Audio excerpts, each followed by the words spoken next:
ಹೋಗ್ಬೇಕಂದ್ರೆ police department ಒಬ್ಬರದೇ ಅಲ್ಲ, ನಮ್ಮ ತಾಲೂಕು ಹಿರಿಯರದೆಲ್ಲ ಒಂದು ಕರ್ತವ್ಯ. ಇದು ಯಾರೋ ಹುಡುಗರು ಇರ್ತಾರೆ ಕೆಟ್ಟವರು, ಅವ್ರಿಗೆ ನೀವು ನಾವು ಟೀಮ್ ಮಾಡಿಬಿಟ್ಟು ಟೀಮ್ ಮಾಡಿ ಯಾರಾದ್ರೂ ಇದ್ರೆ ನಾವು ಇಲ್ಲಿ ಪೊಲೀಸ್ ಡಿಪಾರ್ಟ್ಮೆಂಟ್ ಗಮನಕ್ಕೆ ತಿಳಿಸಬೇಕು. ಮುಸ್ಲಿಮ್ಸ್ ಅಲ್ಲಿನೂ ಇರ್ತಾರೆ ಕೆಟ್ಟವರು, ಯಾರು. ಗಣೇಶ ಹಬ್ಬ ಮತ್ತು ಈದ್ ಮಿಲಾದ್ ಪ್ರಯುಕ್ತ ಈ ಶಾಂತಿ ಸಭೆಗೆ ಆಗಮಿಸಿದ ನಮ್ಮ ನೆಚ್ಚಿನ NDCC ಸಾಹೇಬರಾದ ಜಗದೀಶ್ ಸಾಹೇಬ್ರವರೇ, ತಹಸೀಲ್ದಾರ್ ಅವರೇ, ಗ್ರಾಮ ಪಂಚಾಯತಿ ಸದಸ್ಯರೇ, ಪತ್ರಿಕಾ ಮಾಧ್ಯಮದ ಮಿತ್ರರೇ ಮತ್ತು ಮುಸ್ಲಿಂ ಬಾಂಧವರೇ, ಇವತ್ತಿನ ದಿನ ಈ ಶಾಂತಿ ಸಭೆ ಮಾಡುವ ಉದ್ದೇಶ ಏನಂದ್ರೆ, ಮುಂಬರುವ ಗಣೇಶ ಹಬ್ಬ ನಮ್ಮ ಪೊಲೀಸ್ ಇಲಾಖೆಯಲ್ಲಿ ಗಣೇಶ ಚತುರ್ಥಿ, ಗಣೇಶ ಹಬ್ಬ ದೊಡ್ಡ ಬಂದೋಬಸ್ತಿದ್ದು. ಇದೊಂದು ಹೋಳಿ ಹುಣ್ಣಿಮೆ, ರಂಜಾನು ಇವೆಲ್ಲ ರಾಷ್ಟ್ರೀಯ ಹಬ್ಬ ಆಗೋದ್ರಿಂದ ತುಂಬಾ ಜನ ಸೇರ್ತಾರೆ. ಸೊ ನಮ್ಮ ಕಾನೂನು ಸುವ್ಯವಸ್ಥೆ ದೃಷ್ಟಿಯಿಂದ ನಮ್ಮ ಪೊಲೀಸ್ ಇಲಾಖೆಯಲ್ಲಿ ಇಂದ ಯಾವುದಾದ್ರು ಹಬ್ಬದಲ್ಲಿ ಬಂದರೆ ಶಾಂತಿ ಸಭೆ ಮಾಡುವ ವಾಡಿಕೆ ಸಂಪ್ರದಾಯ ಇದೆ. ಸೊ ಈ ಮೀಟಿಂಗ್ ಮಾಡುವ ಉದ್ದೇಶ ಏನಂದ್ರೆ, ಸಮಾಜದಲ್ಲಿ ಶಾಂತಿ ಸುವ್ಯವಸ್ಥೆ ಇರಬೇಕು, ಎಲ್ಲ ಧರ್ಮೀಯರು ಒಂದು ರೀತಿ ಬಹಳ ಬದುಕಬೇಕು. ಸೊ ಈಗ ಮೇನ್ ಇಂಪಾರ್ಟೆಂಟ್ ನಮಗೆ ಗಣೇಶ ಸಂಬಂಧಪಟ್ಟಂಗೆ ಸರ್ ನಮಗೆ 131 ಗಣಪತಿ ಇದಾವೆ ಸರ್. ಅದರಲ್ಲಿ ಮ್ಯಾಕ್ಸಿಮಮ್ 5-6 ದಿನಕ್ಕೆ ಇನ್ವರ್ಷನ್ ಆಗ್ತವೆ. ಸೊ ಈಗ ಗಣೇಶ ಫೆಸ್ಟಿವಲ್ ಟೈಮಲ್ಲಿ ನಿಮಗೆಲ್ಲ ಹಳ್ಳಿಗಳಲ್ಲಿ, ನಗರ ಪ್ರದೇಶಗಳಲ್ಲಿ, ಆಮೇಲೆ ಓಣಿಗಳಲ್ಲಿ ನೀವೆಲ್ಲ ಗಣೇಶ ಪೆಂಡಾಲ ಸ್ಥಾಪನೆ ಮಾಡ್ತೀರಾ, ಗಣೇಶ ಪ್ರತಿಷ್ಠಾಪನೆ ಆಗುತ್ತೆ. ಸೊ ಈಗ ಮೊನ್ನೆ ಲಾಸ್ಟ್ ಟೈಮು DC ಸಾಹೇಬರು, ನಮ್ಮ SP ಸಾಹೇಬರು ಮೀಟಿಂಗ್ ಮಾಡಿದ್ರು ಒಂದು 2 days ಬ್ಯಾಕ್ ಮಂಡೇ. ಅಲ್ಲೆಲ್ಲರೂ ಮುಖಂಡರು ಬಂದಿದ್ರು, ಗಣೇಶ ಮಂಡಳಿಗಳು ಬಂದಿದ್ರು. ಸೊ ಈ ಸಾರಿ ಮಂಡಳಿಗಳಲ್ಲಿ ಪ್ರತಿ ಸಲದಂತೆ ನೀವು CCTV ಕ್ಯಾಮ್ರಾ ಕಂಪಲ್ಸರಿ ಹಾಕಲೇಬೇಕು. ನೀವು ಯಾವುದಾದ್ರೂ ಅಲ್ಲಿ ಓಣಿಗಳಲ್ಲಿ ಏನಾದ್ರು ಗಣೇಶ ಪ್ರತಿಷ್ಠಾಪನೆ ಮಾಡ್ತಾ ಇದ್ದಾರೆ ಅಂದರೆ ಪೊಲೀಸ್ ಸಿಂಗಲ್ ವಿಂಡೋ ಸಿಸ್ಟಮ್ ಮಾಡ್ತಾ ಇದ್ದೀವಿ ನಾವು ಮುನ್ಸಿಪಾಲಿಟಿಯಿಂದ ಮತ್ತು ನಮ್ಮ ಇದರಿಂದ ತಾಲೂಕು ಆಫೀಸಿಂದ. ಅಲ್ಲೆಲ್ಲ ನೀವು ಅನುಮತಿ ಕೊಡ್ತಾರೆ. ಒಂದೇ ಸಿಂಗಲ್ ವಿಂಡೋ ನಿಮ್ಗೆಲ್ಲ ಅನುಮತಿ ಸಿಗುತ್ತೆ. ನಿಮಗೆ ಮೈಕ್ ಪರ್ಮಿಷನ್ ಸಿಗುತ್ತೆ, ಆಮೇಲೆ ಪ್ರತಿಷ್ಠಾಪನೆ ಮಾಡಲಿಕ್ಕೆ ಅದು ಪರ್ಮಿಷನ್ ಸಿಗುತ್ತೆ. ಬಟ್ ಏನಂದ್ರೆ, ನೀವು ಅಲ್ಲಿ ಗಣೇಶ ಪ್ರತಿಷ್ಠಾಪನೆ ಮಾಡಬೇಕಾದ್ರೆ ಫಸ್ಟ್ ನಮ್ಮ ಬೀಟ್ PCಗಳಿಗೆ ಇಂಟಿಮೇಷನ್ ಮಾಡಬೇಕು, ನಾವು ಹಳ್ಳಿಗಳಲ್ಲಿ ಗಣೇಶನ ಇಡ್ತಾ ಇದ್ದೀವಿ, ಇಷ್ಟು ಜನ ಇರ್ತಾರೆ ಅಂತ. ಆಮೇಲೆ ನಮ್ಗೆ ಪರ್ಮಿಷನ್ ತಗೋಬೇಕಾಗುತ್ತೆ, ಪೊಲೀಸ್ ಇಲಾಖೆ ಪರ್ಮಿಷನ್ ತಗೋಬೇಕು. ಪ್ಲಸ್ ಅಲ್ಲಿ ಅಗ್ನಿಶಾಮಕರು ಅವರು ಪರ್ಮಿಷನ್ ತಗೋಬೇಕಾಗತ್ತೆ. ದೊಡ್ಡ ಪೆಂಡಾಲ್ಗಳಲ್ಲಿ ದಯವಿಟ್ಟು ಎಲ್ಲರೂ CCTV ಕ್ಯಾಮರಾಗಳನ್ನು ಅಳವಡಿಸಲೇಬೇಕು.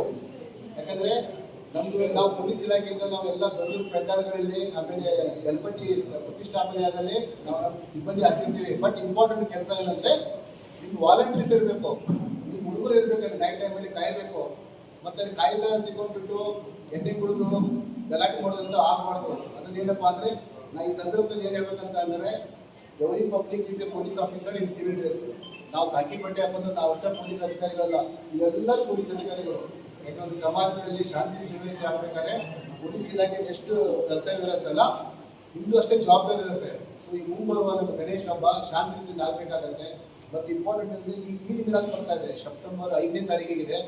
ಅದು 27ನೇ ತಾರೀಕಿಗೆ ಗಣೇಶ ಪ್ರತಿಷ್ಠಾಪನೆ ಆಗುತ್ತೆ. ಸೊ 10th ಡೇಗೆ 9th ಡೇಗೆ ಅದು ಈದ್ ಮಿಲಾದ್ ಬರುತ್ತೆ. ಸೊ ಈದ್ ಮಿಲಾದ್ ಪ್ರಯುಕ್ತ ಸರ್ ನಮ್ಮಲ್ಲಿ ಯಾವುದೇ ಮೆರವಣಿಗೆ ಇರಲ್ಲ ಸರ್. ಸೊ ಈದ್ ಮಿಲಾದ್ ಪ್ರಯುಕ್ತ ಮುಸ್ಲಿಂ ಬಾಂಧವರು ಈದ್ ಮಿಲಾದ್ ಹಬ್ಬ ಆಚರಿಸ್ತಾರೆ. ಬಟ್ ಏನಂದ್ರೆ, ಬ್ಯಾನರ್ಸ್ ಬಂಟಿಂಗ್ಸ್ ಎಲ್ಲ ಕಟ್ತಾರೆ. ಈ ಗಣೇಶ ಮಂಡಳಿ ಗಣೇಶ ಪ್ರತಿಷ್ಠಾಪನೆ ಮಾಡಿದ್ರು ಬ್ಯಾನರ್ಸ್ ಬಂಟಿಂಗ್ಸು ಎಲ್ಲ ಫ್ಲೆಕ್ಸ್ ಎಲ್ಲ ಹಾಕ್ತಾರೆ. ಅವೆಲ್ಲ ಹಾಕ್ಬೇಕಾದ್ರೆ ಕಂಪಲ್ಸರಿ ನಮ್ಮ ಶ್ರೀನಿವಾಸಪುರ ಪಟ್ಟಣದಲ್ಲಿ ಈ ಪಂಚಾಯತಿಯಿಂದ ಪರ್ಮಿಷನ್ ತಗೋಬೇಕಾಗತ್ತೆ. ಸಾರಿ, ಇದನ್ನ ಮುನ್ಸಿಪಾಲಿಟಿಯಿಂದ ಪರ್ಮಿಷನ್ ತಗೋಬೇಕಾಗತ್ತೆ. ಆಮೇಲೆ ಪ್ಲಸ್ ನಮ್ದು ಪೊಲೀಸ್ ಇಲಾಖೆಗೆ ಅನುಮತಿ ತಗೋಬೇಕಾಗತ್ತೆ. ಸೊ ಈ ಹಿಂದೆ ನಾವೇನ್ ಮಾಡಿದ್ವಿ ಅಂದ್ರೆ, ಒಂದು 2 days ನಿನ್ನೆನೆ ನಾವು ನಮ್ಮ ಇದರಲ್ಲಿ ಸರ್, ನಮ್ಮ ಟೌನ್ ನಲ್ಲಿ ಬರುವ ಫ್ಲೆಕ್ಸ್, ಬ್ಯಾನರ್ಸ್ ಎಲ್ಲ ಓನರ್ಸ್ ಮತ್ತು ಶಾಮಿಯಾನ ಎಲ್ಲ ಕಂಡುಬಿಟ್ಟು ಅವ್ರಿಗೆ ಇನ್ಸ್ಟ್ರಕ್ಷನ್ ಕೊಟ್ಟಿದ್ವಿ ನಾವು. ನಿಮ್ಮಲ್ಲಿ ಯಾರಾದ್ರೂ ಬ್ಯಾನರ್ಸ್ ಬಂಟಿಂಗ್ಸ್ ಪ್ರಿಂಟ್ ಮಾಡಕ್ ಬಂದ್ರೆ ಕಂಪಲ್ಸರಿ ಅಂತ ಪರ್ಮಿಷನ್ ಇಟ್ಕೊಂಡಿರ್ಬೇಕು. ಇದು ಮುನ್ಸಿಪಾಲಿಟಿ ಪರ್ಮಿಷನ್ ಇರಬೇಕು, ಪೊಲೀಸ್ ಇಲಾಖೆ ಪರ್ಮಿಷನ್ ಇರಬೇಕು. ಆಮೇಲೆ ಹಳ್ಳಿಗಳಲ್ಲಿ ನಾವು ಗಣೇಶ ಪ್ರತಿಷ್ಠಾಪನೆ ಮಾಡ್ತಾ ಇದೀವಿ, ಬ್ಯಾನರ್ಸ್ ಬಂಟಿಂಗ್ಸ್ ಎಲ್ಲ ಕಟ್ತಾ ಇದೀವಿ ಅಂದ್ರೆ ಸಂಬಂಧಪಟ್ಟ ಪಂಚಾಯತಿಯಿಂದ PDO ಇಂದ ಪರ್ಮಿಷನ್ ತಗೋಬೇಕಾಗತ್ತೆ.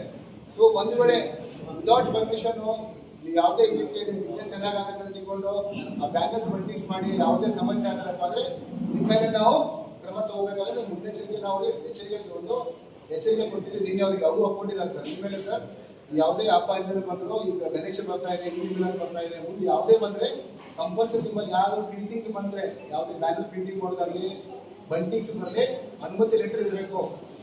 ಅದು ಮುನ್ಸಿಪಾಲಿಟಿ ಇರಬೇಕು, ಹಳ್ಳಿಗಳಲ್ಲಿ PDO ಪಂಚಾಯತ್ ಪರ್ಮಿಷನ್ ಇರಬೇಕು, ಪೊಲೀಸ್ ಇಲಾಖೆ ಪರ್ಮಿಷನ್ ಮಾಡಬೇಕಂತ ಅದು ಒಪ್ಕೊಂಡಿದ್ದಾರೆ ಅವರು. ಸೊ ದಯವಿಟ್ಟು ಇದಕ್ಕೆಲ್ಲ ಕಾನೂನು ಪರ್ಮಿಷನ್ ತಗೋಬೇಕಾಗತ್ತೆ. ಆಮೇಲೆ ಮೇನ್ ಇಂಪಾರ್ಟೆಂಟು, ಈಗ ನಮ್ಮಲ್ಲಿ first day Ganapati first day ಏನೋ ವಿಸರ್ಜನೆ ಆಗ್ತವೆ, 3ನೇ ದಿನ ಆಗುತ್ತೆ, 5, 6 ಆಗುತ್ತೆ. ಇಮರ್ಷನ್ ಪ್ಲೇಸಿಗೆ ಹೋಗ್ಬೇಕಾದ್ರೆ ದಯವಿಟ್ಟು ನಾನು ಮುನ್ಸಿಪಾಲಿಟಿ ಹೆಲ್ತ್ ಇನ್ಸ್ಪೆಕ್ಟರ್ ಇದ್ದಾರಲ್ಲ, ನಾನೀಗ ಅಧ್ಯಕ್ಷರು ಮಾತಾಡಿದ್ದೇನೆ. ಬನ್ನಿ, ಈಗೇನಂದ್ರೆ ನಾವು ನಗರಸಭೆಗೆ ಏನು ರಿಕ್ವೆಸ್ಟ್ ಮಾಡ್ತಾ ಇದ್ದೇವೆ ಅಂದರೆ ಸುರೇಶ್ ಅಧ್ಯಕ್ಷ ಮಾತಾಡಿದ್ದೇನೆ. ನಮಗೆ ಇಂಪಾರ್ಟೆಂಟ್ ಪ್ರಮುಖ ಜಂಕ್ಷನ್ ಇಂದಿರಾಭವನ ಸರ್ಕಲ್, ಮುಳಬಾಲ್ ಸರ್ಕಲ್ನಲ್ಲಿ ನಮಗೆ CCTV ಕ್ಯಾಮ್ರಾ ಹಾಕಿ ಒಂದು ದೊಡ್ಡ ಸ್ಕ್ರೀನ್ ಹಾಕ್ಕೊಡ್ಬೇಕು. ಸ್ಕ್ರೀನ್ ಹಾಕ್ಕೊಟ್ರೆ ಸರ್ ಆಲ್ಮೋಸ್ಟ್ ಎಲ್ಲ ಪ್ರೊಸೀಜರ್ MG ರೋಡಲ್ಲಿ ಹೋಗ್ತಾರೆ ಸರ್. MG ರೋಡಲ್ಲಿ ಹೋಗ್ತಾರೆ, ಈಗ ಒಕ್ಕಲಿಗರದಲ್ಲಿ ಒಂದು ಹೊಂಡ ಮಾಡಿರ್ತಾರೆ ಸರ್, ಅಲ್ಲೇ ಇಮರ್ಷನ್ ಆಗುತ್ತೆ. ಸೊ ನಾವೇನು ಮಾಡ್ತೀವಿ, CCTV ವಾಚ್ ಮಾಡ್ತಾ ಇರ್ತೀವಿ. ಕೆಲವು ಹುಡುಗರು ಏನು ಮಾಡ್ತಾರೆ, ಈಗ ಮೆರವಣಿಗೆ ಹೋಗ್ತಾ ಇದೆ ಅಂತ ತಿಳ್ಕೊಂಡು ಹುಡುಗ ಗಲಾಟೆ ಮಾಡೋದು ಅಂಥದ್ದು ಮಾಡಿದ್ರಪ್ಪ ಅಂದರೆ ನಮ್ಮೆಲ್ಲ ರೆಕಾರ್ಡಿಂಗ್ ಆಗುತ್ತೆ. ದಯವಿಟ್ಟು ನಿಮ್ಮೆಲ್ಲ ಯುವಕರಿಗೆ ಸುದ್ದಿ ಹಬ್ಬ ನಾವೆಲ್ಲ ಶಾಂತಿಯಿಂದ ಆಚರಿಸಬೇಕು, ಅದು ಸಂಪ್ರದಾಯವಾಗಿ ಆಚರಿಸಬೇಕಂದ್ರೆ ಅದೇ ಮೋಜು ಮಸ್ತಿ ಮಾಡಿ ಗಲಾಟೆ ಮಾಡಿಬಿಟ್ಟು ಒಂದಕ್ಕೊಂದು ಅನಾಹುತ ಆಗಬಾರ್ದು. ಅದಕ್ಕೆ ದಯವಿಟ್ಟು ನೀವೆಲ್ಲ ಯುವಕರಿಗೆ, ನಿಮ್ಮ ಮಂಡಳಿಯಲ್ಲಿರುವ ಯುವ ಮಿತ್ರರಿಗೆ ಎಲ್ಲರಿಗೂ ಇನ್ಫಾರ್ಮೇಶನ್ ಮಾಡಿ. ಸೊ ಈ ಥರನಾಗ ಆದ್ರಪ್ಪ ಅಂದರೆ ಕಾನೂನು ಕ್ರಮ ತಗೋಬೇಕಾಗತ್ತೆ. ಅದಕ್ಕೆಲ್ಲ ಆಸ್ಪತ್ರೆ ಕೊಡೋಕೆ ಹೋಗಬೇಡಿ. ಆಮೇಲೆ ಎಸ್ಪೆಷಲಿ ಅಲ್ಲಿ ಹೊಂಡ ಕೆರೆಗಡೆ ಹೋದಾಗೆ 2-3 ಜನ ಹೋಗಿ ಇಮರ್ಷನ್ ಮಾಡ್ತಿರ್ತಾರೆ. ಆ ಟೈಮಲ್ಲಿ ಮುನ್ಸಿಪಾಲ್ಟಿಯಿಂದ ವರ್ಕರ್ಸ್ ಇರ್ತಾರೆ, ಅವರು ಮಾಡ್ತಾರೆ. ಅದು ಬಿಟ್ಟು ಹುಡುಗ ದಶೆಯಲ್ಲಿ ಬಿದ್ದು ಲಾಸ್ಟ್ ಟೈಮ್ ಏನು ಇಂಥ ಅನಾಹುತ ಆಗಿಲ್ಲ, ಬಟ್ ನಾವು ಬೇರೆ ಕಡೆ ಕೆಲಸ ಮಾಡಿದ್ರೆ ನೋಡಿದ್ದೀವಿ, ಅಲ್ಲೇ ಕೆರೆಯಲ್ಲಿ ಬಿದ್ದು ಅಲ್ಲೇ ಸಾವಿರಾಗಿ ಸಂಭವ ಭಾಳ ಆಗಿದ್ದಾರೆ. ದಯವಿಟ್ಟು ಆಸ್ಪತ್ರೆ ಕೊಡೋಕೆ ಹೋಗಬೇಡಿ. ಮತ್ತು ಇಂಪಾರ್ಟೆಂಟ್ ಏನು ಹೇಳ್ಬೇಕಂತ ಇಚ್ಛೆ ಪಡ್ತೀರಂದರೆ, ಮೇನ್ ನಮಗಿದೆ ಏನೋ ಬ್ಯಾನರ್ಸು ಬರ್ತೀಸ್ ಅನುಮತಿ ಹೋಗ್ಬೇಕು. ಪ್ಲಸ್ ಎಲ್ಲ ನಮಗೆ ಯಾವುದೇ ಶಾಖೆಯಲ್ಲಿ ಕಂಡರ ಸ್ಥಾಪನೆ ಮಾಡಬೇಕಾದ್ರೆ ಎಲ್ಲರೂ PTC ನಂಬರ್ PTC ಇನ್ಫಾರ್ಮ್ ಮಾಡಿ. ನಾವು ಪೊಲೀಸ್ ಇಲಾಖೆ ನಿಮಗೆ ಏನಪ್ಪ ಅಂದರೆ ಒಂದು ಚೆನ್ನಾಗಿ ಕೊಡ್ತೀವಿ. ಆಮೇಲೆ ಈ ಸಂದರ್ಭದಲ್ಲಿ ನಾವು ನೀವು ಕೂಡಿ ಒಂದು ಏನಂದರೆ ಒಂದು ಅಂಡರ್ಸ್ಟ್ಯಾಂಡಿಂಗಲ್ಲಿ ನಮ್ಮ ಪೊಲೀಸ್ ಇಲಾಖೆ ಎಲ್ಲ ಹೇಳಿದ ಮಾರ್ಗಸೂಚಿಗಳನ್ನು ಪಾಲಿಸಿದಾಗಲಿ ಒಳ್ಳೆ ಶಾಂತಿ ಹಬ್ಬ ಆಚರಣೆ ಆಗುತ್ತೆ. ಪಾಲಿಸ್ಕೊಂಡು ಬಂದ್ರೆ ಸಾಕು. ಬಟ್ ಏನಂದ್ರೆ ದೇವ್ರ ವಿಷಯದಲ್ಲಿ ಜಗಳ ಆಡೋದು ಮಹಾಪಾಪ. ನಾವ್ಯಾರು ದೇವ್ರು ನೋಡಿಲ್ಲ, ನಾವ್ಯಾರು ನೋಡೋದು ಇಲ್ಲ. ದೇವರು ಅಂತ ಏನು ಒಂದು 5 ಸನ್ನೆಗಳು, ಅದನ್ನು ನಾವು ಪೂಜೆ ಮಾಡ್ಕೊಳೋದು ಅಥವಾ ಆರಾಧನೆ ಮಾಡೋದು ಮಾಡ್ಕೊಂಡು ಬರ್ತಾ ಇರೋದು. ಯಾವ ಧರ್ಮ ಗ್ರಂಥಗಳಲ್ಲಿ, ಕುರಾನ್ ಇರ್ಬೋದು, ಬೈಬಲ್ ಇರ್ಬೋದು, ವೇದಗಳಲ್ಲಿ ಎಲ್ಲೂ ದೇವರಿಗೆಲ್ಲ ಕಾಮನ್ ಡೆಫಿನಿಷನ್ ಇದೆ. ನಾವ್ಯಾರು ರೀಚ್ ಆಗದೆ ಇರೋಂಥ ಡೆಫಿನಿಷನ್ ಇದೆ. ಸೊ ಹಾಗಾಗಿ ದೇವ್ರ ವಿಷಯದಲ್ಲಿ ಜಗಳ ಮಾಡೋದು ಮಹಾಪಾಪ. ಸೊ ದೇವ್ರ ನೆಪ ಇಟ್ಕೊಂಡು ಜಗಳ ಮಾಡೋದು, ದೇವ್ರ ವಿಷಯದಲ್ಲಿ ಜಗಳ ಮಾಡೋದು ಬೇರೆ, ದೇವ್ರ ನೆಪ ಇಟ್ಕೊಂಡು ಕುಡಿದು ಜಗಳ ಮಾಡೋದು ಇನ್ನೂ ದೊಡ್ಡ ಪಾಪ. ಅವೆರಡೂ ಮಾಡ್ತಾ ಇದ್ರೆ ಬೇರೆಯವರು ಅವ್ರ ನಂಬಿಕೆಗಳು ಅವ್ರು ಪಾಲಿಸ್ತಾ ಇರ್ತಾರೆ, ನಮ್ಮ ನಂಬಿಕೆಗಳು ನಾವು ಪಾಲಿಸ್ತಾ ಇರ್ತೀವಿ. ಕಿರಿಕ್ ಮಾಡಬಾರ್ದು, ಒಬ್ಬರ ಮನಸ್ಸಿಗೆ ಇನ್ನೊಬ್ರು ನೋವು ಕೊಡಬಾರ್ದು. ಅಷ್ಟು ಮಾಡಿಕೊಂಡು ಇದನ್ನು ಮಾಡ್ಬೋದು. ಈಗ ಆಲ್ರೆಡಿ ನಮ್ಮ ಇನ್ಸ್ಪೆಕ್ಟರ್ ಸಾಹೇಬ್ ಹೇಳ್ದಂಗೆ ಸಿಂಗಲ್ ವಿಂಡೋ ಸಿಸ್ಟಮ್ನ ಮಾಡ್ತೀವಿ. ಪ್ರತಿಯೊಬ್ಬರು ಅಲ್ಲಿ ಏನು ಪುರಸಭೆಯಲ್ಲಿ ಪಂಚಾಯತಿಗಳಲ್ಲಿ ಗಣೇಶನ ಕೂಡಿಸೋದು ಒಂದು ಮಿನಿಮಮ್ ಫೀಸ್ ಅಂತ ಇರುತ್ತೆ, ಅದನ್ನು ಕಟ್ಟಿ ಪರ್ಮಿಷನ್ ತಗೊಬೇಕು. ಮತ್ತೆ ಅದಾದ್ಮೇಲೆ ಪೊಲೀಸ್ ಸ್ಟೇಷನ್ ಸಪ್ರೇಟ್ ಶಾಂತಿ ಭಂಗ ಆಗದಿರಂಗೆ ಅವ್ರಿಗೆ ಗೊತ್ತಿರಬೇಕು ಎಲ್ಲೆಲ್ಲಿ ಏನೇನು ನಡೀತಾ ಇದೆ ಅಂತ ಪೊಲೀಸ್ ಸ್ಟೇಷನ್ಗೆ ಇನ್ಫಾರ್ಮೇಶನ್ ಇರಬೇಕು. ಸೊ ಅದಕ್ಕೋಸ್ಕರ ಅಲ್ಲಿಂದ ಒಂದು NOC ತಗೊಬೇಕಾಗುತ್ತೆ. ಮತ್ತೆ ಆದಷ್ಟು ಕಡಿಮೆ ಗಣೇಶನೆಲ್ಲ ಕೂಡಿಸಿ ನಿಮ್ಮ ಎಲ್ಲ ಪಾರ್ಟಿಗಳು ಎಲ್ಲ ಮಾಡ್ಕೊಂಡು ಹೋಗ್ಬೇಡಿ. ಒಂದೊಂದು ಏರಿಯಾಗೆ ನೀವೆಲ್ಲ ದೊಡ್ಡ ಯಾವ ಪಾರ್ಟಿ ಇದ್ರು ಕುತ್ಕೊಂಡು ಇಬ್ರು ಇದು ಮಾಡ್ಕೊಂಡು ಒಂದೇ ಗಣಪತಿನ ಕೂಡಿಸಿ. ನೀವು 3-4 ಗಣಪತಿನ ಕೂಡಿಸಿದ್ರೆ ಸಮಸ್ಯೆಗಳು ಬೇರೆ ಬೇರೆ ತರ ಆಗುತ್ತೆ. ಸಣ್ಣದೊಂದು ಶಾರ್ಟ್ ಸರ್ಕ್ಯೂಟ್ ಆದ್ರೆ 2-3 ಜನ ಸತ್ತೋಗ್ಬಿಡೋ ಚಾನ್ಸ್ ಇರುತ್ತೆ. ಎಲ್ಲ ಅವಾಗ ಏನ್ ಮಾಡ್ತಾರೆ ಅಂದ್ರೆ ಯಾರು ಪರ್ಮಿಷನ್ ತಗೊಂಡ್ರೆ ಅವ್ರಿಗೆ ಬಂದು ಕುತ್ಕೊಳುತ್ತೆ. ಸೊ ಪವರ್ ಕನೆಕ್ಷನ್ಸ್ ಹಂಗೆ ಕೊಡಲ್ಲ ಅವ್ರು. ಇವಾಗ ಇವರು ಬೆಸ್ಕಾಂ ಅವ್ರಿಗೆ ನನಗೆ ಅವರು ನೀವು ಫೀಸ್ ಕಟ್ಟಿಸ್ಕೊಂಡು ಕೊಡ್ತೀರಲ್ವಾ, ಮತ್ತೆ ಅವರು ಮಿನಿಮಮ್ ಕಂಡೀಷನ್ಸ್ ಹಾಕ್ತಾರೆ, ಹೆಂಗಿರ್ಬೇಕು, ಏನ್ ಕನೆಕ್ಷನ್ ಕೊಡ್ಬೇಕು, ಯಾವ ತರ ಇರಬೇಕು ಅಂತ. So everything will be like ಇವಾಗ ಸಿಸ್ಟಮ್ಯಾಟಿಕ್ ಆಗಿ ನಡೀತದೆ. ಏನಾದ್ರೂ ಸ್ವಲ್ಪ ಹೆಚ್ಚು ಕಡಿಮೆ ಆದ್ರೆ ಯಾರು ಆರ್ಗನೈಸರ್ಸ್ ಇರ್ತಾರೋ ನಿಮ್ ಕುಕ್ಕೆಗೆ ಬರುತ್ತೆ. ಏನ್ ಸರ್ 3 nights ಬುಕ್ ಮಾಡ್ಬಿಡ್ತೀರಾ, ಎಲ್ಲ ಬುಕ್ ಮಾಡಾಕ್ತಾರೆ ಆಯ್ತಾ. ಮತ್ತೆ ಜಾಮೀನು ತಗೊಳಕ್ಕಾಗಲ್ಲ. ದಯವಿಟ್ಟು ಕೇಳಿ, ಸೀರಿಯಸ್ ಆಗಿ ಹೇಳ್ತಾ ಇದ್ದೀನಿ, ದಯವಿಟ್ಟು ಕಡಿಮೆ ಗಣಪತಿಗಳು ಕುಳಿಸಿ, ಕಡಿಮೆ ಇದರಲ್ಲಿ ನೀವು ಅಷ್ಟೇ. ಮತ್ತೆ ಯಾರಾದ್ರೂ ಯಾರು ನಮ್ಮ ಮುಸ್ಲಿಂ ಬಾಂಧವರು ಬ್ಯಾಲೆನ್ಸ್ ಕಟ್ಟಬೇಕಾದ್ರೆ ನೀವು ನೀವು ಹೇಗಿದ್ರು ಅರಬಿಕ್ ಒಂದು ಇದ್ರಲ್ಲಿ ಕೆಲವು ಇಂಗ್ಲೀಷಲ್ಲೂ ಹಾಕ್ತಾರೆ, ಕನ್ನಡದಲ್ಲೂ ಒಂದು ಹಾಕಿ, ಕನ್ಫ್ಯೂಷನ್ ಬೇಡ, ಓದ್ಕೊಂಡು ನೆಮ್ಮದಿಯಾಗಿ ಇದು ಮಾಡ್ಕೊಳ್ಳಿ. ಬೇರೆ ಬೇರೆ ಅದು ಊಹಾಪೋಹಿಸ್ಬಿಡ್ತಾರೆ. ಅದೊಂದು ಸಣ್ಣದಲ್ಲಿ ಒಂದು ಲೈನಲ್ಲಿ ಕನ್ನಡದಲ್ಲೂ ಹಾಕ್ಸಿ. ನಾವೆಲ್ಲ ಒಂದು ದೇಶ, ಇವತ್ತು ಭಾರತ ದೇಶ, ನಾವೆಲ್ಲ ಹೆಮ್ಮೆ ಪಟ್ಕೊಳ್ಳೋದು. ಬಹುಶಃ ಒಂದು ಸ್ವತಂತ್ರ ಬಂದ್ಮೇಲೆ ಯಾವತ್ತೂ ಇಷ್ಟು ಒಗ್ಗಟ್ಟಾಗಿರ್ಲಿಲ್ಲ ನಾವೆಲ್ಲರೂ. ನಿಜ ಹೇಳ್ತಾ ಇದೀನಿ. ಇವತ್ತು ಆ ಒಗ್ಗಟ್ಟು ಪ್ರತಿಯೊಬ್ಬರ ಮನಸ್ಸಲ್ಲೂ ಇದೆ, ಹೃದಯದಲ್ಲಿದೆ. ಅಂತ ಸಂದರ್ಭದಲ್ಲಿ ಆ ಒಗ್ಗಟ್ಟನ್ನ ಇನ್ನೂ ಜಾಸ್ತಿ ಒಂದು ಒಳ್ಳೆ ಮಟ್ಟಕ್ಕೆ ಕರ್ಕೊಂಡು ಹೋಗೋಣ ಅಂತ ಹೇಳ್ತಾ ನನ್ನ ಮಾತುಗಳು ಮುಗಿಸ್ತೀನಿ. ಬಹುಶಃ ನೀವೆಲ್ಲ ಇದಕ್ಕೆ ಸಹಕಾರ ಕೊಡ್ತೀರಾ ಅಂತ ಹೇಳ್ತಾ ಗಣೇಶ ಮತ್ತು ಈದ್ ಮಿಲಾದ್ ಹಬ್ಬಕ್ಕೆ ನಾನು ಅಂದ್ರೆ ಅಡ್ವಾನ್ಸ್ ಆಗಿ ಮುಂಗಡವಾಗಿ ನಾನು ಎಲ್ಲರಿಗೂ ಒಂದು ಶುಭಾಶಯವನ್ನು ಕೊಡ್ತಾ ಇದ್ದೇನೆ. ಇದು ಶಾಂತಿ ಸಭೆಯನ್ನ ನಾವು ಪ್ರತಿ ವರ್ಷ ಮಾಡ್ತಾ ಇದ್ದೀವಿ. ಬೇರೆ ಬೇರೆ ದೊಡ್ಡ ದೊಡ್ಡ ಘಟನೆಗಳು ಅಥವಾ ಹಬ್ಬಗಳು ಸಂದರ್ಭಗಳಲ್ಲಿ ಈ ಒಂದು ಶಾಂತಿ ಸಭೆಯನ್ನ ಮಾಡಿ ಆ ಒಂದು ಹಬ್ಬ ಆಚರಣೆ ಆಗ್ಬೋದು, ಅದು ಯಾವುದೋ ಒಂದು ಕಾರ್ಯಕ್ರಮ ಆಗ್ಬೋದು, ಶಾಂತಿಯಿಂದ ಮತ್ತು ಸುವ್ಯವಸ್ಥಿತವಾಗಿ ನಡೀಲಿ ಅನ್ನೋ ಉದ್ದೇಶಕ್ಕೆ ನಾವು ಮಾಡ್ತೀವಿ. ಇವತ್ತು ನೀವು ಜನ ಬಂದಿದ್ದೀರಿ, ಇದರಲ್ಲಿ ನನ್ಗನ್ಸೋದು ನೀವೆಲ್ಲ ಹಿರಿಯರೇ ಇದ್ದೀರಿ. ಇಲ್ಲಿ ಯುವಕರು ಯಾರು ಬಹಳ ಕಡಿಮೆ ಇದ್ದಾರೆ. ಯಾಕೆಂದ್ರೆ ನೀವುಗಳು ಎಲ್ಲ ಹೋಗಿ ಹೇಳಬೇಕಾಗ್ತದೆ.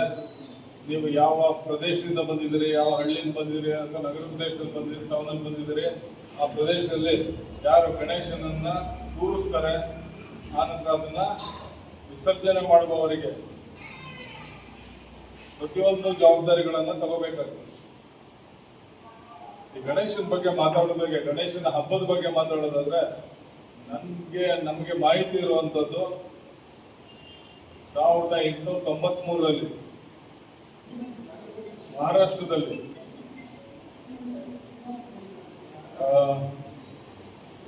ಏನಿದೆ ಗೊತ್ತಾ ಅವ್ರಿಗೆ ಎಲ್ಲರೂ?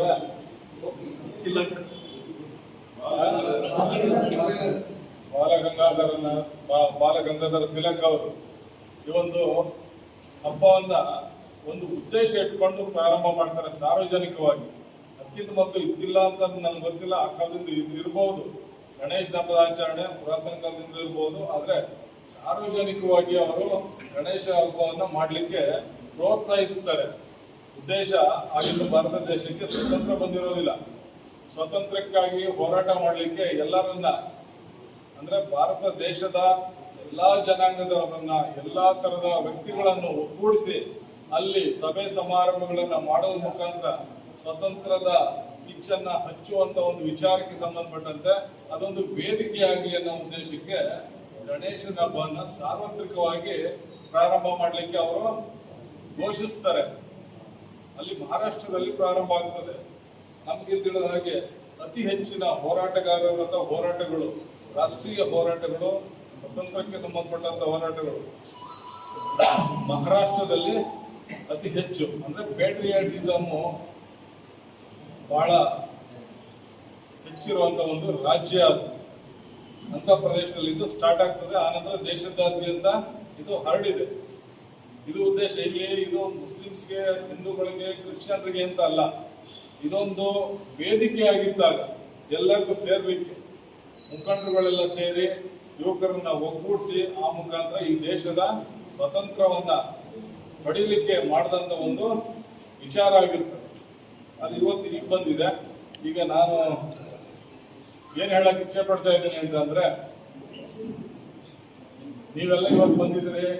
ನೀವು ಅವತ್ತು ಸಾಧ್ಯ ಆದ್ರೆ ಗಣೇಶನ ಇಮ್ಮರ್ಷನ್ ಮಾಡ್ತೀವಲ್ಲ, ವಿಸರ್ಜನೆ ಮಾಡೋದಿನ ತಾವುಗಳು ಎಲ್ಲರೂ ನೀವು ಯಾವ ಗಣೇಶಗಳನ್ನ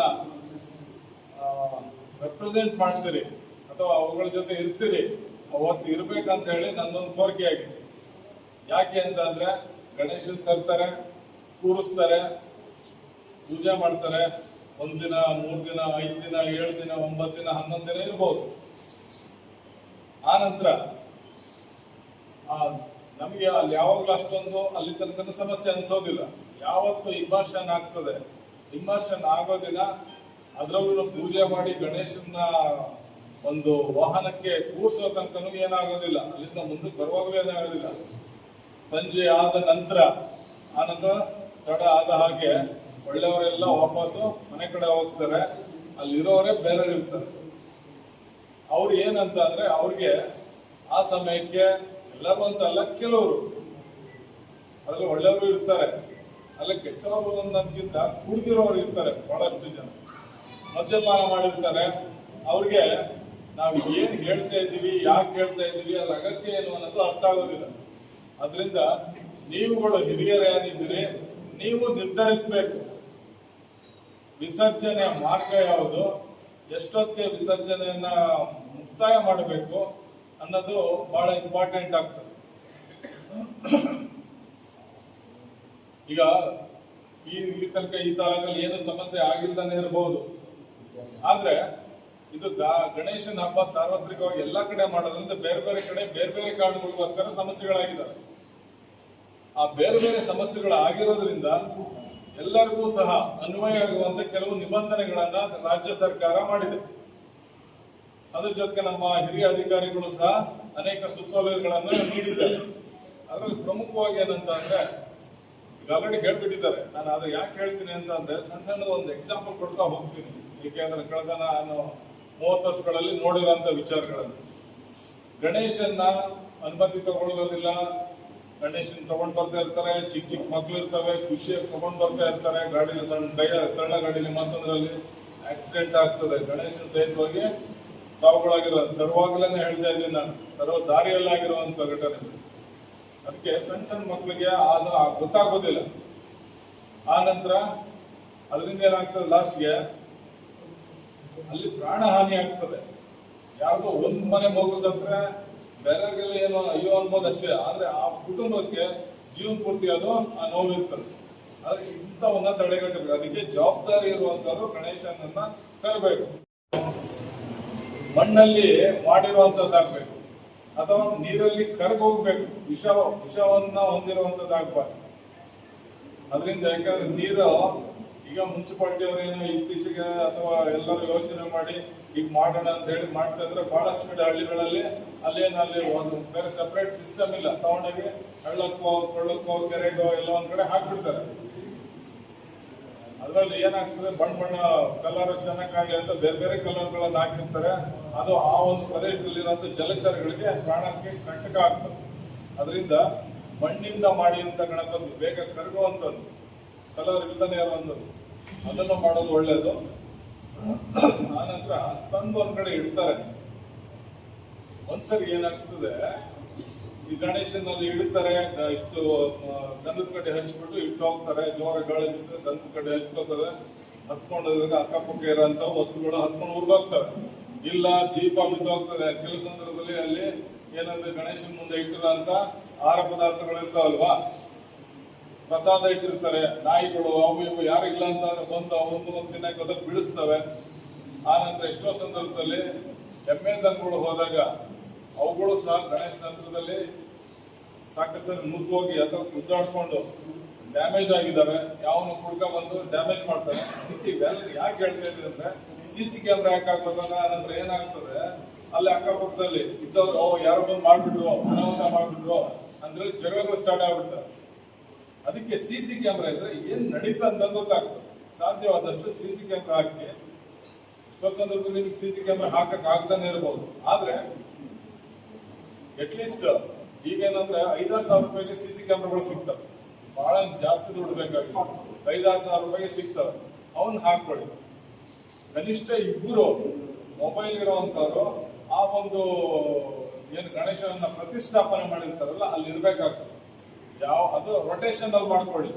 ಎಷ್ಟು ಜನ ಇದ್ದಾರೆ ಹುಡುಗರು ಅಥವಾ ಯಾರು ಇರ್ತಾರೆ ಅವರು ಅದನ್ನ ಪ್ರತಿ ಒಂದು 8 ಅವರ್ಸ್ಗೆ ಮಾಡ್ಕೊಂಡು ಅವ್ರು ನೋಡ್ಕೊಳ್ಳಿ. ಅದನ್ನ ಅವ್ರ ಜವಾಬ್ದಾರಿ ತಗೋಬೇಕು. ಆನಂತರ ವಿದ್ಯುತ್ ಬಗ್ಗೆ ಹೇಳುವಾಗ ಸಾಕಷ್ಟು ಅವಘಡ ಆಗ್ತದೆ. ಈ ಸಣ್ಣ ಮಕ್ಳಿಗೆ ಗೊತ್ತಾಗೋದಿಲ್ಲ.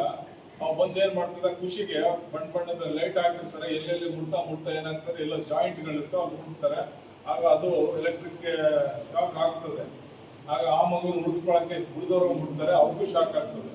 ಏನು ಪುಣ್ಯಕ್ಕೆ ಏನು ಅನಾಹುತ ಆಗಿಲ್ಲ ಅಂತಂದ್ರೆ ಒಳ್ಳೇದು. ಇಲ್ಲ ಗಣೇಶನ್ನ ಪ್ರತಿಷ್ಠಾಪನೆ ಮಾಡಿ ಅಲ್ಲಿ ಯಾರೋ ಮನೆ ಮಕ್ಕಳು ಸತ್ರೆ ಅದು ತಪ್ಪಾಗ್ತದೆ. ಅದಕ್ಕೇನ್ ಮಾಡ್ಬೇಕು, ಸಂಬಂಧಪಟ್ಟಂತ ಇಲಾಖೆಯಿಂದ ಅನುಮತಿಯನ್ನು ಪಡ್ಕೋಬೇಕಾಗ್ತದೆ. ಆನಂತರ ಜಾಗಕ್ಕೆ ಎಲ್ಲಿ ಕೂರಿಸ್ತೀರಿ ಅಲ್ಲಿ ಜಾಗದ ಅನುಮತಿ ಪಡ್ಕೋಬೇಕಾಗ್ತದೆ. ಅದು ಪ್ರೈವೇಟ್ ಜಾಗದಲ್ಲಿ ಕೂರಿಸಿದ್ರ ಆ ಒಂದು ವ್ಯಕ್ತಿ ಯಾರು ಕೂರಿಸಿರ್ತಾರಲ್ಲ ಆ ವ್ಯಕ್ತಿ ಅವ್ರದ್ದು ಅನುಮತಿ ಪಡ್ಕೋಬೇಕಾಗ್ತದೆ. ಸಾರ್ವಜನಿಕ ಸ್ಥಳದಲ್ಲಾದ್ರೆ ಸಂಬಂಧಪಟ್ಟಂತ ಮುನ್ಸಿಪಾಲಿಟಿ ಅಥವಾ ಗ್ರಾಮ ಪಂಚಾಯತಿ ಇತ್ಯಾದಿಗಳನ್ನು ತಗೋಬೇಕಾಗ್ತದೆ. ಯಾಕೆ ಹೇಳ್ತಾ ಇದ್ದೀನಿ ಅಂದ್ರೆ ಇಂಥ ಘಟನೆಗಳಾದಾಗ ಏನಾದ್ರೂ ಅನಾಹುತಗಳಾದ್ರೆ ಅದಕ್ಕೆ ಆ ಸಂಬಂಧಪಟ್ಟವ್ರನ್ನ ಜವಾಬ್ದಾರರಾಗ್ತಾರೆ. ಯಾವುದೇ ಅನಾಹುತಗಳಿಗೆ ಸಂಬಂಧಪಟ್ಟವ್ರು ಜವಾಬ್ದಾರರಾಗ್ತಾರೆ. ಯಾಕೆಂದ್ರೆ ಅವ್ರ ತಂದೆ ತಾಯಿಗಳು ಆವತ್ತು ಬರ್ತಾರೆ, ನೀವು ನ್ಯಾಯವಾಗಿ ಅವ್ರ ಮೇಲೆ ಕ್ರಮ ತಗೊಳ್ಳಿ ಅಂತ ಹೇಳ್ತಾರೆ ನಮ್ಗೆ. ಆಗ ನಾವು ಅನಿವಾರ್ಯವಾಗಿ ತಗೋಬೇಕಾಗ್ತದೆ. ಅದಕ್ಕೆ ಇವೆಲ್ಲ ಈ ಒಂದು ಕಟ್ಟಳೆಗಳು ವಿಧಿಸ್ಬೇಕಾಗ್ತದೆ. ಅದು ಇವೆಲ್ಲನೂ ನೀವು ಪಾಲಿಸಿ ಅಂತ ನಾವೇನು ಅದನ್ನ ಭಯ ಅಥವಾ ಹಿಂಗ್ ಮಾಡ್ಬಿಟ್ಟು ಏನೋ ಮಾಡ್ಬಿಡ್ತಾರೆ ಅಂತಲ್ಲ. ಇದು ನಿಮ್ಮ ಜವಾಬ್ದಾರಿ ಅದು. ಯಾಕೆಂದ್ರೆ ಹಬ್ಬ ಆಚರಣೆ ಮಾಡೋ ಉದ್ದೇಶ ಏನು, ನಾವು ಎಲ್ಲರೂ ಸಂತೋಷವಾಗಿ ಹಬ್ಬವನ್ನು ಆಚರಣೆ ಮಾಡೋದ್ರ ಮೂಲಕ ಎಲ್ಲರೂ ಒಟ್ಟಾಗಿರುವಂತದ್ದು, ಸ್ನೇಹಿತರಾಗ್ಬೋದು, ಸಂಬಂಧಿಕರಾಗ್ಬೋದು, ಒಂದು ಪ್ರದೇಶದಲ್ಲಿರುವಂತ ಜನಗಳೆಲ್ಲ ಸೇರಿ ಒಂದು ಗಣೇಶನನ್ನು ಕೂರಿಸಿ ಅಲ್ಲಿ ವಿವಿಧ ಕಾರ್ಯಕ್ರಮಗಳನ್ನು ಮಾಡಿ ಸಂತೋಷ ಪಡೋಕೆ, ನಾವೆಲ್ಲ ಒಂದು ಅನ್ನಕ್ಕೆ, ನಾವೆಲ್ಲವೂ ಆ ಪ್ರದೇಶದಲ್ಲಿರೋರು ಒಬ್ರಿಗೊಬ್ರು ಸಹಕಾರದಿಂದ ಬದುಕಬೇಕು ಅನ್ನೋ ಉದ್ದೇಶಕ್ಕೆ ನಾವು ಈ ಒಂದು ಗಣೇಶನ ಹಬ್ಬನ ಮಾಡಬೇಕು. ಅದ್ರ ಜೊತೆಗೆ ನೆಕ್ಸ್ಟ್ ಏನಾಗ್ತದೆ, ಹಬ್ಬ ಹರಿದಿನ ಎಲ್ಲ ಆಗ್ತಾ ಇರ್ತದೆ. ಎಷ್ಟೋ ಒಂದು 10 ದಿನ 11 ದಿನ ಇಟ್ಟಿರ್ತೀರಿ. ಆ ಬಿಡಕ್ ಹೋಗುವಾಗ ಒಂದು ತೀರ್ಮಾನ ತಗೊಳ್ಳಿ, ಹೇಳಿ, ಬೆಳಕಿದ್ದಾಗ ಗಣೇಶ ವಿಸರ್ಜನೆ ಆಗಲಿ. ರಾತ್ರಿ 8 ಗಂಟೆಗೆ 9 ಗಂಟೆಗೆ 10 ಗಂಟೆಗೆ ಅಂತ ಹೇಳಿ ರಾತ್ರಿ ಏನಾಗ್ತದೆ, ಪೂಜೆ ಪುರಸ್ಕಾರಗಳೆಲ್ಲ ಆಗ್ತವೆ. ಗಣೇಶನ ತಗೊಂಡು ಹೋಗ್ತಾ ಹುಡುಗರು ಸೇರ್ತಾ ಬರ್ತಾರೆ. ಹುಡುಗರು ಸೇರಿ ಆ ಗಣೇಶನ ಅವ್ರಿಗೆ ಗಣೇಶನ ಇಂಪಾರ್ಟೆನ್ಸ್ ಹೋಗ್ಬಿಡ್ತದೆ. ಅವ್ರಿಗೆ ಕುಣಿಬೇಕು ಬಟ್ಟೆ ಬಿಚ್ಕೊಂಡು ಕುಣಿತಾ ಇರ್ತಾರೆ, ಹುಚ್ಚಿರ್ತಾರೆ. ಅದು ಗಣೇಶನ ಹಬ್ಬದ ಆಚರಣೆ ಮಾಡೋದ್ರಲ್ಲಿ ಅರ್ಥ ಇದೆಯಾ? ಅದಕ್ಕೆ ಅವಕಾಶ ಕೊಡಬೇಕು. ಯಾಕಂದ್ರೆ ನನಗೆ ತಿಳಿದಂಗೆ ನೀವು ಇವತ್ತು ಇಲ್ಲಿದ್ದರೆ ಅವತ್ತು ಎಷ್ಟು ಜನ ಇರ್ತೀರಿ ಅಂತ ನನಗೆ ಗೊತ್ತಿಲ್ಲ, ಆಯ್ತಾ? ಅದಕ್ಕೆ ನೀವು ಮಾತ್ರ ಪ್ರತಿಯೊಬ್ಬರಿಗೂ ಬಂದವ್ರಿಗೆ ಕಡ್ಡಾಯವಾಗಿ ಈ ನಮ್ಮ ನಡವಳಿಕೆಗಳನ್ನ ಓದಿ ಹೇಳಿ ಅವರುಗಳು ಅದಕ್ಕೆ ಸಹಿ ಮಾಡಿಕೊಟ್ಟ ಮೇಲೆ ಮಾತ್ರ ಅನುಮತಿಯನ್ನು, ಇಲ್ಲಾಂದ್ರೆ ಕೊಡಬೇಡಿ, ಆಯ್ತಾ? ಯಾಕಂದ್ರೆ ಹಬ್ಬ ಆಚರಣೆ ಮಾಡೋ ಸಂತೋಷಕ್ಕೆ ಅಂತ ಹೇಳಿ ನಾಳೆ ಸಮಸ್ಯೆ ಮಾಡ್ಕೊಳ್ಳೋ ಕೂಡುದು. ಇಷ್ಟು ಗಣೇಶನ್ ಸಂಬಂಧಪಟ್ಟಂತೆ ನಾನು ಹೇಳ್ಬಲ್ಲೆ.